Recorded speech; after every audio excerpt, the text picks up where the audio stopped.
के विधानसभा क्षेत्र से जहां एसटी समाज के प्रदेश अध्यक्ष का आना हुआ है, हम लोग ठीक बाजार बीच में बैठे हुए हैं और आजकल जो यह लगातार उनका यह दूसरी जीत जहुराबाद से रही। जहुराबाद की जनता के बीच हर तरह से कभी न कभी वो चर्चा में बने ही रहते हैं और पूर्वांचल के एक अच्छे बहुत बड़े मने उभरते हुए मैं कहूँगा प्रदेश के बड़े अच्छे नेताओं में से गणना ओम प्रकाश जी की एक होती है। अपने नेता को लेके आप अपने नेता की राजनीति को लेके कैसे देखते हैं अध्यक्ष जी, बताइए। हमारे नेता को देख करके हम अच्छी बात रखते हैं कि हमारा नेता गरीबों की सड़क से सड़क तक बात करता है, सड़क से सदन तक बात करता है। अरे आपके नेता का कहना है कि सत्ता के साथ रहेंगे तभी हम लाभ दिला पाएंगे, यही कहते हैं ना। देखिए हमारे नेता को सत्ता की लालच नहीं है। 2017 में देखे होंगे आप, ओम प्रकाश जी ने कहा कि हम लोग शासन के साथ रह के ही अपने समाज का भला कर सकते हैं, ऐसी बातें आई थी। हाँ आई थी, तो भाई शासन के साथ रहेंगे, अगर पार्टी रहेगी तो उससे ज़्यादा लाभ होता है, विपक्ष में बैठने से कोई लाभ नहीं होता है। अरे तो ये लाभ जनता को कितना मिल रहा है? आप लोगों को तो आप पिछले कुछ महीनों से लाभ मिल रहा है, जनता को कितना लाभ मिला? जनता को ही लाभ नहीं मिल रहा है भैया, सब जनता को ही लाभ। जैसे में बताइए, जैसे कुछ बात बताइए कि ये लाभ नहीं मिला जनता को। अब सवाल अध्यक्ष जी आपसे दूसरा, जैसे अभी कहा जा रहा था कि सपा काल में यह नवसृजित तहसील है, जहुराबाद का हृदय है, अब उसके बाद जो है तमाम भवनों की दशा देख लीजिए, या और जो लिंक सड़कें हैं, लिंक रोड जो आज खराब हो चुकी हैं, उनके लिए भी लोग बातें कहते हैं। तो उन्हीं से संदर्भित बात या अन्य और भी यहाँ विद्यालय बनवाने की मांग, जैसे गर्ल्स कॉलेज हो जाए, और भी बहुत सारी बातें हैं जो की जा सकती हैं।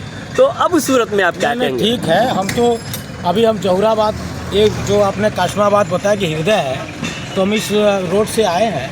रोड में हमको तो कहीं नहीं दिखा कि गड़बड़ है, सब रोड एकदम। लिंक रोड की अध्यक्ष जी मैं बात कर रहा हूँ। लिंक रोड भी अच्छी है, कहाँ की गड़बड़ है बताओ आप ना भैया। आप जाएंगे, जैसे अब उस चीज़ों को अभी कहने की ज़रूरत नहीं है, मैंने कहा बाद में उसको सत्यापन भी हो जाएगा। सवाल दूसरा किया जाए, क्योंकि व्यक्तिगत होकर ना सवाल होता है ना उत्तर दिए जाते हैं।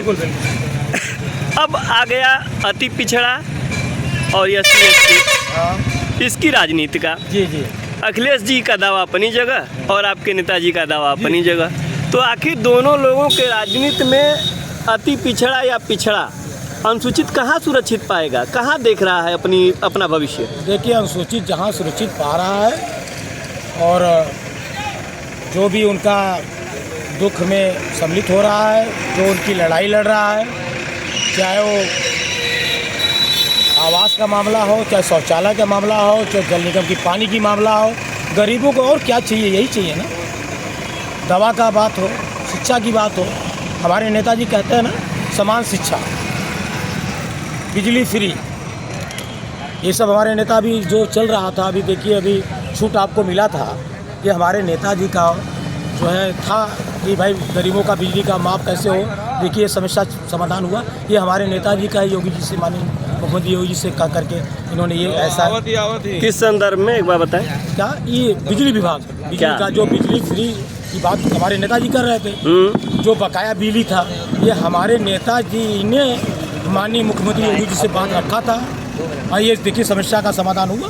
क्या हुआ? 16 तारीख के लास्ट डेट है जो 40 वन टाइम सोल्यूशन। हाँ, ये तो नेताजी पहले से ही होता आ रहा है। खैर अगर आप कह रहे हैं तो हमको काटना नहीं है, ये नियम पहले से ही है। अब सवाल तीसरा किया जाए अध्यक्ष जी, नहीं तो एक और क्लियर कर दीजिए, तो फिर आप बता नहीं पा रहे हैं। हाँ बताइए। आप सपा भी पिछड़े का ही नेतृत्व करना का दावा करती है और आप सुभाषपा भी कह रहे हैं। ठीक है, सपा अगर पिछड़े की राजनीति करती है तो सपा का क्यों इंडिया और हमारे बीजेपी सरकार में आ रही है? चलिए अब सवाल एक और सवाल, अच्छा क्यों आ रही है? पिछड़े का वोट मिल रहा है, SC/ST का वोट मिल रहा है, तभी तो जाके जब सरकार बन रही है। तब तो आप के चुनाव में देखिए, हाँ भाजपा जीत गई। भाजपा जीत गई नहीं, वो तो अखिलेश भैया को 47 से 125 हमने पहुंचा दिया गठबंधन करके। सुहेल देव गठबंधन नहीं किए तो नहीं जाते हो। अब देखिए 24 का चुनाव आ रहा है, अब सबको पता चल जाएगा कि पिछड़ा किसके साथ में है। पिछड़े की बात तो करते हैं, लेकिन पिछड़ा का हक नहीं दिलवा पाते हैं ना। हक नहीं दिलवा पाते? कहाँ दिलवाए, कौन सा दिलवाए बताइए? जैसे में बताइए। हमारे नेताजी आज भी चिल्लाते हैं कहाँ नहीं मिला है, यही तो बताइए हमको। अरे क्यों नहीं बताइए, हर जगह बात SC ST की बात करते हैं आप। यही सपा की सरकार में SC ST का प्रमोशन जो है डिमोशन कर दिया गया। मुख्यमंत्री अब देखिए पिछड़ा आज भी देखिए MP के चुनाव में देख लीजिए आप, वहाँ पे देखिए हमने पिछड़े को मुख्यमंत्री बनाया ना, भाजपा बनाई ना। अखिलेश भैया अगर यहाँ बनाते, क्यों यादव को बनाते तो बताएं आप, अपने परिवार के सिवा कोई मुख्यमंत्री बनने वाला है 2024 में खत्म हो रही है सुभाषपा, बताइए आप। तो अब सवाल ये बताइए, ये तो आपका ये राम मंदिर का चर्चा बड़े जोरों पर है। हाँ हाँ, अखिलेश जी कह रहे हैं हम जो है अस्पताल की बात करेंगे। अखिलेश जी कह रहे हैं कि ये लोग ध्रुवीकरण करने का प्रयास कर रहे हैं। आप कैसे देख रहे हैं राम मंदिर अरे को? भैया राम मंदिर एक हम हिंदू का जो है एक हृदय सम्राट है, आस्था का विषय है वो, अब बहुत दिन से लंबित था। आज जो है सन 2022 को रामलला वहाँ विराजमान हो रहे हैं, ये हमारे देश के लिए बहुत भाग्यशाली होगा। देश के लिए अरे भाग्य होगा कि हमारे देश में रामलला का मंदिर बन रहा है, जो सदियों से सब लोग अपरिचित थे वो आज बनने जा रहा है, बन गया अभी गया। एक सवाल और रह जाता है कि कब थाने में राजभर दरोगा बन के आएगा? राजभर दरोगा धीरे धीरे उत्थान हो रहा है, सब जगह बनने जा रहे हैं, देख रहे हैं बहुत कई जगह पे। हाँ नहीं नेताजी मंत्री की बात नहीं है, हमारे कहने का मतलब भाई अब धीरे धीरे सबका जो है विकास हो रहा है। स्वदेव की भागीदारी होगी, लेकिन जब तो होगा। सरकार थी मानी हमारे अखिलेश भैया की, तो हर जगह तो वही दिख रहे थे लोग। अब तो कौन वही खुल के बताइए। अरे पिछड़े के लोग, यादव समाज के ज़्यादा लोग देख रहे थे, यादव जो मेन पिछड़ा होता है यादव समाज के लोग ज़्यादा दिख रहे थे। अब देखिए धीरे धीरे हर बिरादरी के लोग अब दरोगा, पुलिस, चपरासी, डॉक्टर, इंजीनियर बन रहे हैं। ये तो वो कहते हैं ऐसा तो नहीं है, ये तो विपक्ष हमारे खिलाफ साजिश करके ये सब कहा रहा है। नहीं जाइए आप कहीं भी देखिए, राजभर मिलेगा, गौड़ का बेटा मिलेगा, नाई का मिलेगा, प्रजापति का मिलेगा। अब इसी वैकेंसी आई है ना, देखिए आप, हमारा ST का भी है, बैकवर्ड है, SC है, सबका उसमें भागीदारी हो रही है। अंतिम सवाल, आप भी बीते चुनाव में विधानसभा में जी आपसे रिलेटेड मैं सुन रहा था, तो बातें भी रख दी जाए क्या कि आपकी भी दावेदारी जैसा सुनने में मिल रहा था कि होने वाली थी, फिर नहीं हुई। कहाँ पे? अपने क्षेत्र में, आपके अपने क्षेत्र में। तो अभी की बात करते हैं। हाँ जी सन 2022 की बात मैं आपको बता देता हूँ। जी हम जिस समाज से बिलोंग करते हैं, हम अनुसूचित जनजाति से आते हैं, ST समाज से आते हैं। तो हमारे जो 17 जिले में हम लोग ST में हैं, तो सोनभद्र में 2 सीट है, एक ओबरा है, एक दुग्गी है। तो नेताजी हमको ओबरा में लगाए हुए थे 22 के चुनाव में, जब हमारी सरकार सपा से हमारा गठबंधन था। तो मैं 1 साल से लगा था, मेरा भी पर्चा दाखिला था, आप गूगल पे सर्च कर लीजिएगा।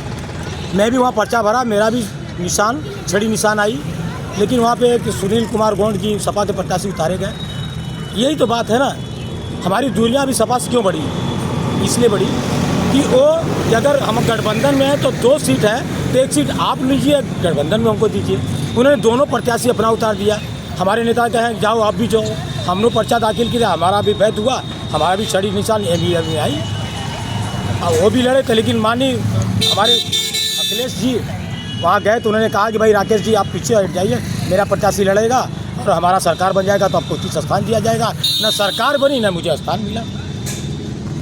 ये थे राकेश गौड़ जी, ST समाज के प्रदेश अध्यक्ष। इनसे आप लोगों से मैंने अभी संवाद कराया और बातों से समझाया कि सुभाषपा पार्टी किन मुद्दों से, किन मूल्यों को लेकर प्रदेश में आगे चल रही है और NDA के साथ गठबंधन में है। हमारे मुद्दे देखिए, सुहेल भारतीय समाज में एक अलग मुद्दा है, हम उस मुद्दे पे काम करते हैं।